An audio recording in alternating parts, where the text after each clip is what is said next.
I want you to do something for me real quick. Look at these two images. Both of them are abstract renders, intentionally abstract, so there's nothing obvious giving you context clues, no people or no familiar objects. But I want you to answer one question.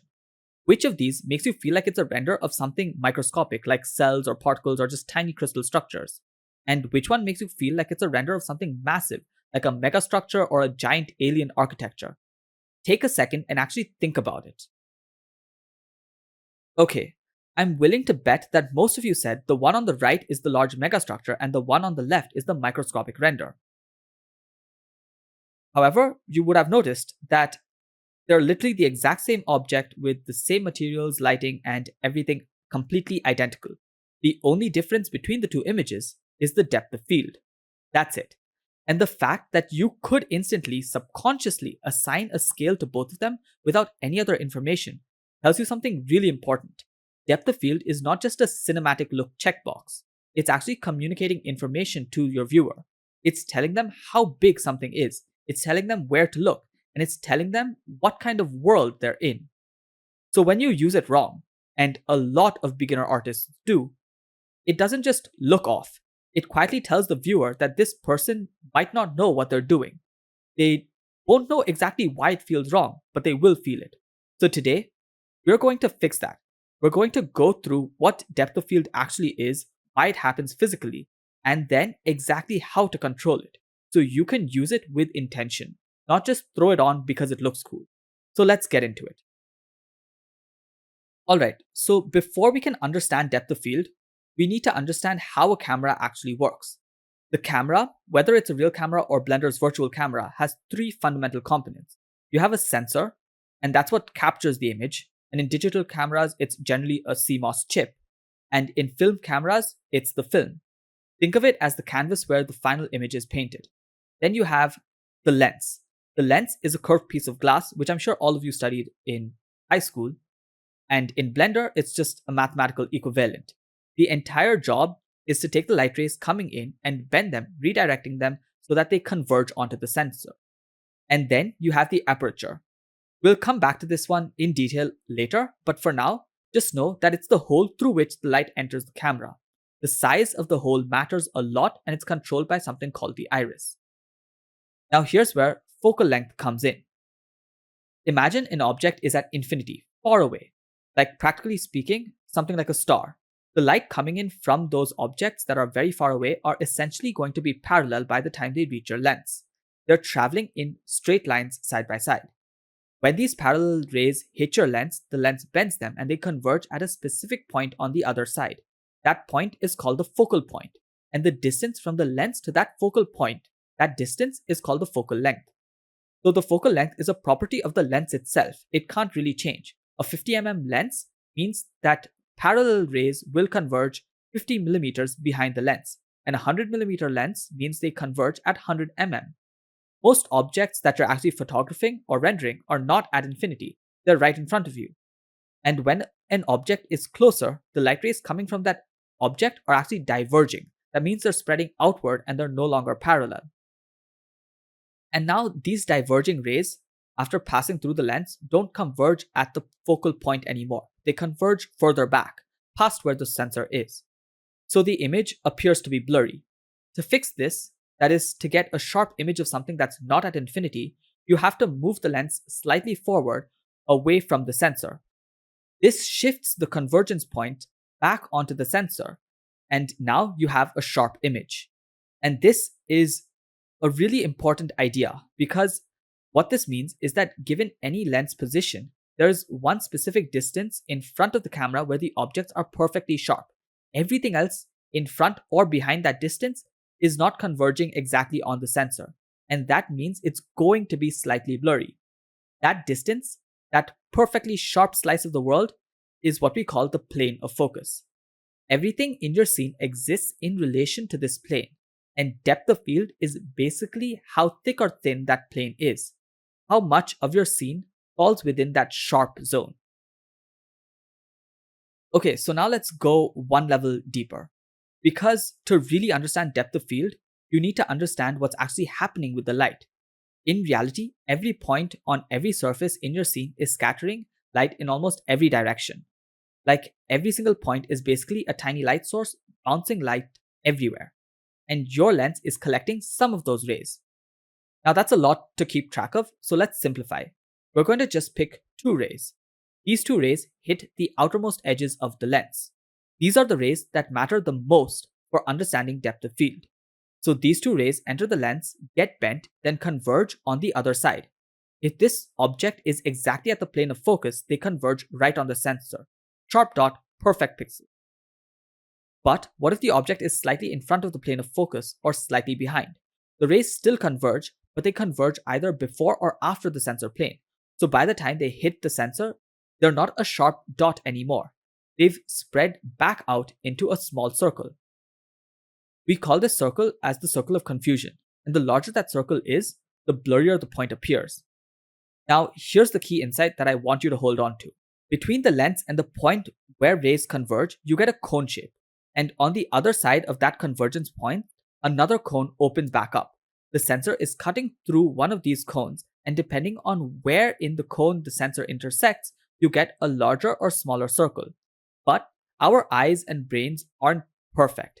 A circle that's small enough will still read as a sharp point. So there's a tolerance, that's a zone, both in front of and behind the plane of focus, where the circle of confusion is small enough that it still looks sharp to us. That region, that zone of acceptable sharpness, is your depth of field. Shallow depth of field means the zone is very narrow. Objects go blurry very quickly as they move away from the plane of focus. A broad depth of field means that zone is wide. A lot of your scene can be in focus simultaneously. And now the question becomes, what controls how wide or narrow that zone is? There are three main things, and each one of them is something you can directly control in Blender. The first method is simply how far your camera is from whatever you're focusing on.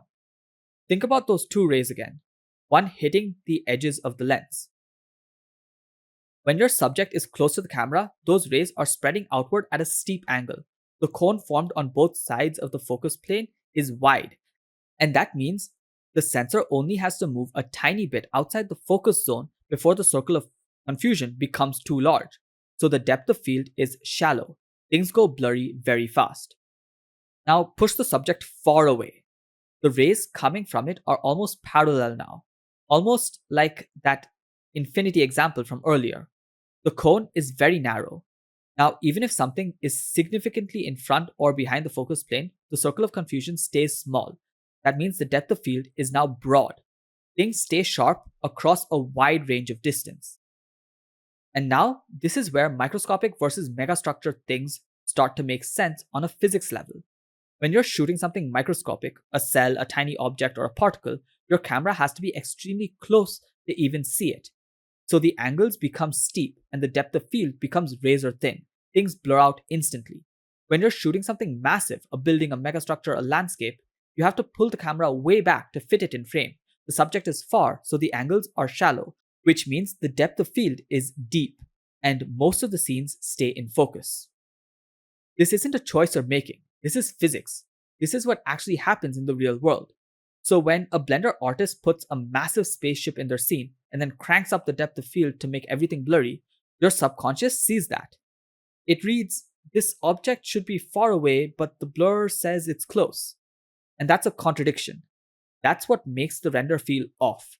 That's what makes it feel cheap without anyone knowing exactly why. The blur is lying about the scale, and people feel that lie even if they can't really name why it's happening. The second method is the aperture. This one is probably the most talked about in photography, but it's also the most misunderstood in Blender. So remember earlier, I said that the aperture is the hole through which light enters. In a camera, it's not a fixed hole. It opens and closes, like a pupil in your eye, and the iris is the mechanism that controls it. It's made up of these overlapping blades that slide to change the size of the opening. And here's why the size of that opening matters for depth of field. When the aperture is very small, only the center of the lens is actually being used. The rays entering the camera are now restricted to a narrow band around the center of the lens.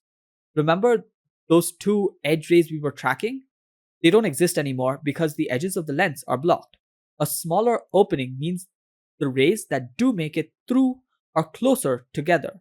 So even when they converge slightly off the sensor plane, the circle they form is still pretty small. It's still acceptable.